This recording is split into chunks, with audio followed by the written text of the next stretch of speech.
Today we see dynamics of circular motion.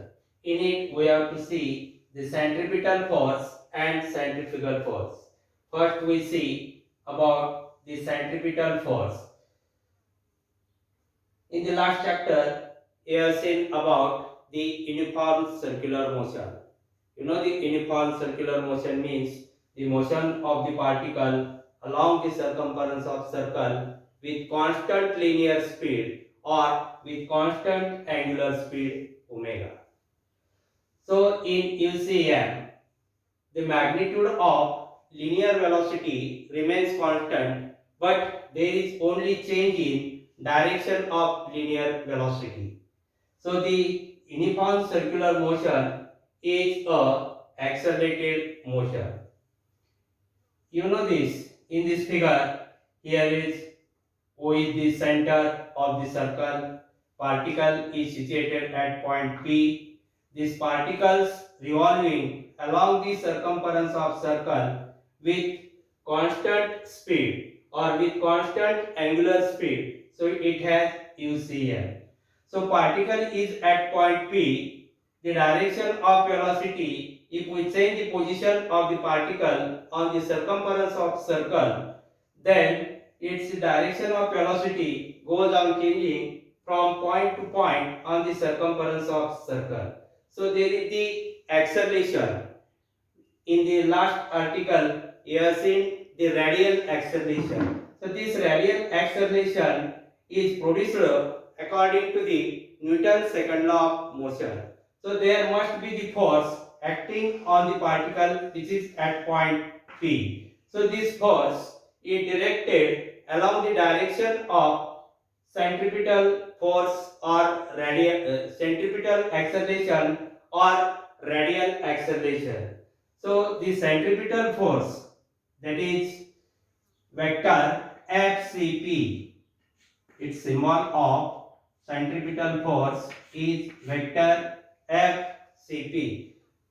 Vector F represents force, Cp represents the centripetal. So the centripetal force is the force which is along the radius, and directed toward the center of the circle when this particle performs the circular motion. We can define the centripetal force.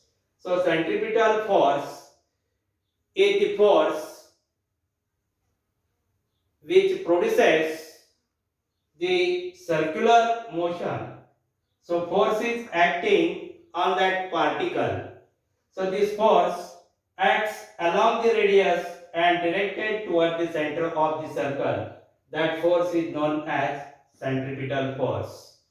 So this centripetal force in this figure, that is vector FCP. This is along the radius of the circle and it is directed toward the center of the circle. So this centripetal force, vector FCP, it is right angles to the direction of tangential velocity. There is no displacement in the direction of centripetal force, hence no work is done by the centripetal force. Now according to the Newton's second law of motion, we can write the centripetal force, that is force equal to mass into acceleration. Mass into acceleration. Let us consider the mass of particle is, suppose it is denoted by letter small m, and the acceleration of the particle performing circular motion. Here consider the radial acceleration or centripetal acceleration denoted by letter AR. AR means radial acceleration or centripetal acceleration. Here consider only the magnitude of the centripetal force, and the centripetal force is denoted by letter vector FCP. So this FCP is equal to m into radial acceleration or centripetal acceleration. But in the last article, you have seen the radial acceleration AR, magnitude of radial acceleration AR equal to omega square r, or it is also equal to v square divided by r, or radial acceleration equal to r omega square, or another is radial acceleration is AR equal to V omega. So these are the equations for radial acceleration. If we substitute the radial acceleration in it, we get FCP equal to, means centripetal force, magnitude only, FCP equal to, first we substitute AR by omega square, so we get FCP equal to m omega square r, simply magnitude of centripetal force. If we substitute radial acceleration v square by r, in it we get centripetal force mv square divided by r. If we substitute radial acceleration as v omega, in it we get centripetal acceleration is m v omega. So these are the different equations of centripetal force, and this represents the magnitude of the centripetal force. In vector notation, we can write the centripetal force as vector FCP equal to negative sign mv square divided by small r into unit vector r0. If we substitute the different values of radial acceleration in it, we get the centripetal acceleration in vector notation as vector f cp equal to negative sign m omega square into radius vector r. So this unit vector r0, its direction is in the direction of radius vector. So this centripetal force formula, vector FCP equal to minus m omega square r.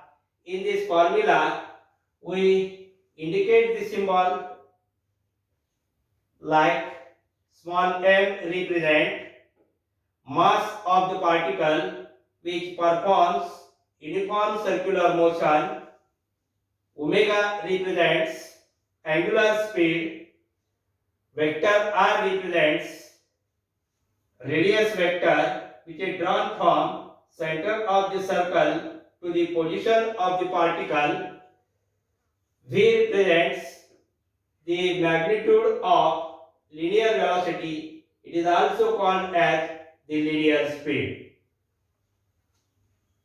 Centripetal force, it is the force which acts along the radius of the circle and it is directed toward the center of the circle when the force acts on the particle to perform the circular motion. So according to the Newton's second law of motion, the centripetal force formula is given by in vector form, vector FCP equal to minus M omega square R vector. So the centripetal force, it is the real force. It maintains the uniform circular motion of the particle. If the position of the particle is changed on the circumference of circle, so the direction of centripetal force is different at different positions. The centripetal force, no work is done by the centripetal force. The centripetal force is right angle to the direction of tangential velocity. Centripetal force, it maintains the uniform circular motion. So the centripetal force is always necessary to produce circular motion, and this circular motion is uniform circular motion. We say centripetal force, we see the SI unit. You know the simple SI unit of force, that is Newton. So SI unit of centripetal force is Newton. We see the examples of centripetal force. Examples. First example, you know this motion of moon around the earth. So this moon, it revolves in circular orbit around the earth. So the necessary centripetal force, it is provided by the gravitational force of attraction between the earth and moon. So this is the first example of centripetal force. Another example, second, you know the atom. So this atom consists of three parts: electrons, protons and neutrons. In the nucleus of atom, there is protons as well as neutrons, and the electrons revolves in circular orbit around the nucleus. So on proton there is positive charge, and on electron there is negative charge. So the necessary centripetal force, it is provided by electrostatic force of attraction between the positively charged protons and negatively charged electrons. So this is the second example of centripetal force. Then third example of centripetal force is that when any object is tied to the one end of the string and the string is revolved in horizontal circle. So the for circular motion of centripetal force is provided by the tension in the string. So these are the examples of centripetal force.